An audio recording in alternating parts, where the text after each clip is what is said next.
Welcome back.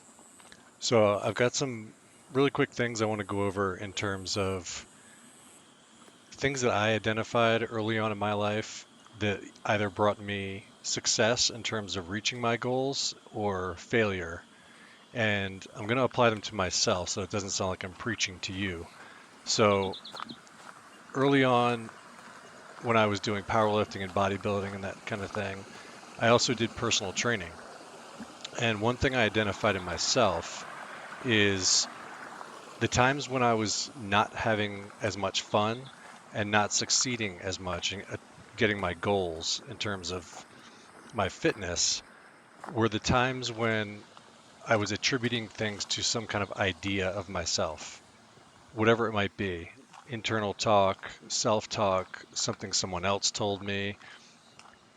When I attributed my working out to an idea of myself, I didn't do as well. So, in other words, why can't I bench this much? Or why can't I get my body fat down to this percent? And I had this kind of, it's almost like your ego takes over and you get down on yourself or you get too high on yourself. But it's about this fictional idea you have. So, the flip side of that coin is when I focused on the mechanics of it. So, in other words, if you train your biceps, for instance, the mechanics of growing biceps are you overload it with work. Your muscles are designed to respond to that overload by building back stronger and bigger, and that's how you get success.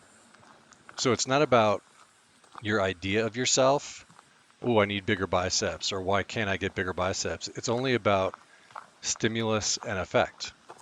So for me, I knew that sounds simple, but it made all the difference because it took away all the pressure.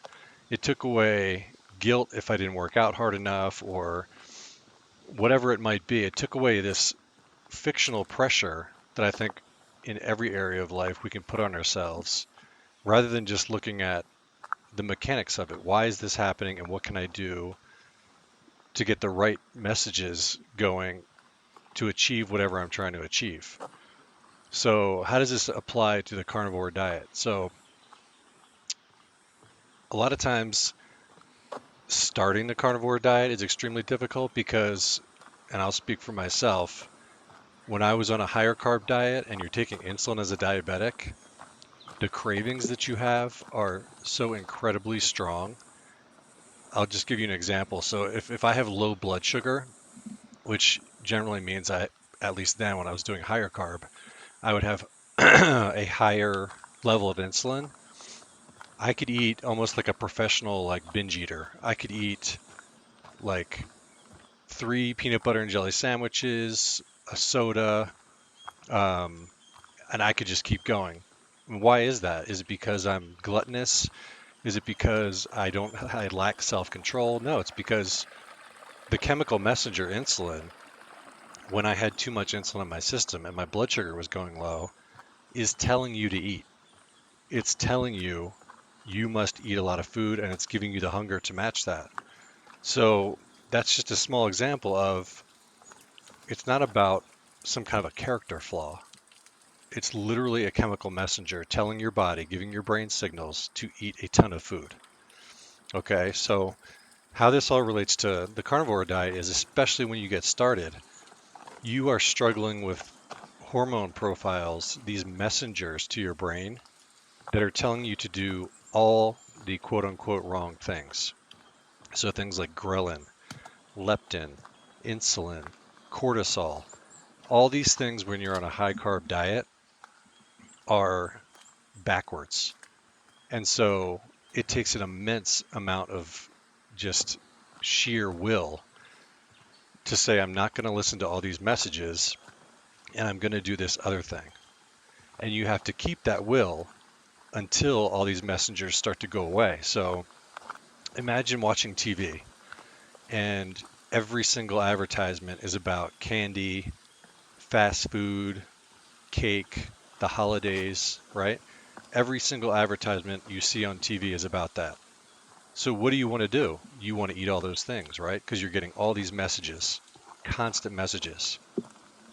So someone mentions the carnivore diet to you. Okay, for some reason that sparks your interest. Maybe because you're having health issues, because you don't feel good, whatever it might be. So now you have this carnivore diet idea in your head, but you're still getting all these messages on the TV, right? So these are like your hormones in your body. They're coming at you nonstop, and all you want to do is listen and eat what they're telling you to eat. But if you can take the ego out of it for just even a second and understand that there's nothing wrong with you, it's not a character flaw, you're not weak, you're just getting the wrong messages. If you can see that for one moment and you can say to yourself, okay, it's not me. I just have to get somewhere where the messages are different. That's your spark. That is your start that you can change everything in your life.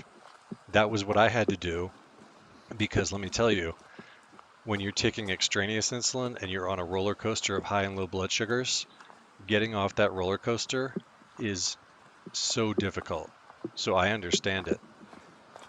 If you can just see that non-personal, non-ego involved reaction and then decide, okay, I'm just going to ignore all these messages for a short period of time and see what happens, miraculous things will happen. So the whole point of me saying this is, again, with quote unquote diets or a change in life or anything, and I apply it back to when I was a personal trainer, I would tell people this when they first came to me to get a program and to get fit. I would tell them right off the bat, take your ego out of it. Take your idea of yourself, whether you got that from your parents, your friends, maybe yourself looking in the mirror. Take your idea of yourself away and understand that the equation is you're going to do this work, you're going to stress out your muscles, stress out your cardiovascular system, and it will adapt. It's simple. It's very simple. The same thing with this. Take your idea of yourself away, wherever you got it, from yourself, from someone else, from a long, long history of feeling a certain way. Take that away and focus on the mechanics of it. You're going to change the messaging that you're getting. You're going to change the messaging you're getting on the TV, which is your hormones. And once those messages change, then you're going to be getting the positive messages. You're going to be getting satiated by the right kind of food. You're going to crave the right kind of food, and eventually it'll get easier and easier and easier. And then if you cheat, or if you have a weak moment, observe what happens to your hormones. Observe what happens to the messaging. It starts to come back. You start to have cravings because the messages are getting switched around again. So the big takeaway from this for me was it's not about your character. It's not about an idea of yourself. Let all those things go. If you let them go, even when all the messages are bad, the messages will eventually turn good. They'll be beneficial for you, and you can move along, and your life will change. I don't know the specifics of each person watching. I don't know whether you have to do a lion diet, a carnivore diet, a keto diet, whatever works for you in consultation with your doctor or whoever you see for your health. Everyone is different. Everyone has a different diet that is necessary for their particular health issues. And there are people out there who've lived to triple digits who don't do the carnivore diet. So I'm not here to beat a tribal drum and say you must be in this category or you have to eat this way. You find what works for you, what changes the chemical messengers in your body, and you do that. If I have to eat cheese because my blood sugar needs a little bit of a boost, and that doesn't make me quote unquote carnivore or lion diet, I could care less. It literally doesn't matter to me. What matters to me is that I feel good, my blood sugar is good, that I can do things with my family and my kids, and that I'm around to see them get married, have grandchildren. For me, I'm rambling a little bit now, but I hope that hits someone really hard who needs to hear it, who might be down on themselves, who might be just wondering, why do I see all these people having success with the carnivore diet or the lion diet, and it's so hard for me to start, and I just feel like I can't do it, and you're feeling down on yourself and out of control. Those are not abnormal things to feel. I felt so out of control at so many points along the path of being type 1 diabetic. I've almost died from diabetes numerous times. I mean, it's literally by the grace of God that I'm even here today because I've had incidents that are just, there's no real reason why I should be here. So I'm just speaking to you from a place where I've experienced these horrible feelings of being out of control, getting the wrong advice from doctors, being told all the wrong things, feeling horrible about myself because I could not control my blood sugar and I felt like I wasn't as skilled as some other diabetic who has lower A1C, lower blood sugars.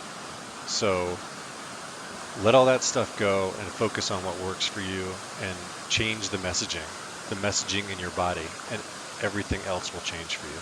So hope that helps. Please like and subscribe if you can. Really helps me out, helps the channel out, gets the message out. And I'm going to really try hard to do more videos, even if they're really short videos on other topics, um, just because I think it's important to keep beating that drum and keep getting exposure to people who need to hear these kind of messages. So good job to everyone who's on the path and keeping on the path so far. And if you're thinking about it, you can do it. So thanks for watching.